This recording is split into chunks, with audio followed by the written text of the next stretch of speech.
So let's talk about school resource officers, and there are two in Gloucester that work in the middle school and the high school, so they float between them. And Manchester and Essex, as a regional school district, you don't have a school resource officer over there.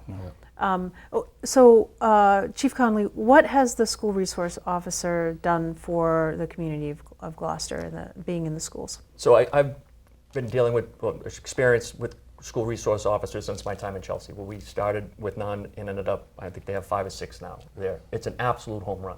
And school resource officers, when the right officer is selected for the job, for which they will be, there's actually a whole mechanism in the law that allows for a committee to include members from the school department to be in there on the selection process now.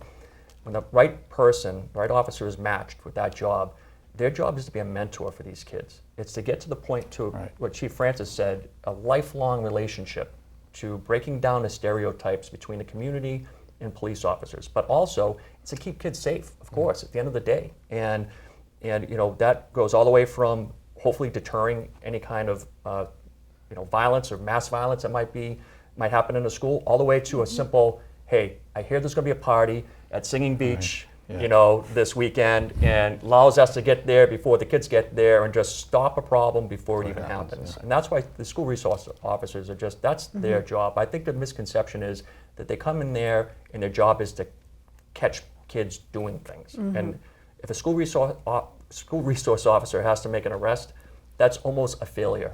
You know, we have to take a look at that and say, what could we have done before the arrest was made?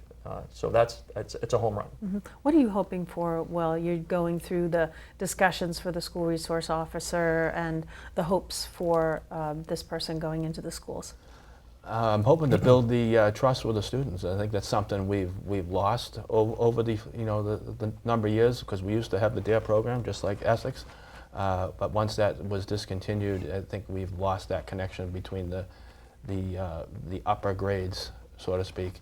So I'm hoping to build that trust back up where we have that relationship, that someone may say, geez, he was our SRO, and have that connection years down the road. I think it's important to build that relationship so they feel the children feel as though they can come up to you and they can talk to you. Even in the worst of situations, they can come up to you and they can talk to you and they're comfortable talking to you. And like Chief Conley said, it's not about going in and making arrests and what have you. It's mentorship, it's guidance. And I think that's very important. And it goes a long way towards also counteracting some of the things that they may see on TV or in the news about police officers, because the majority of us are nothing like that. And for them to get to know us, they might look at us and say, you know something? He's nothing like that. He has children, and he goes to soccer games and what have you. I think just to segue into that, break down that stigma that we're not like the big bad guy when we put the uniform. We're human beings and members of the community too.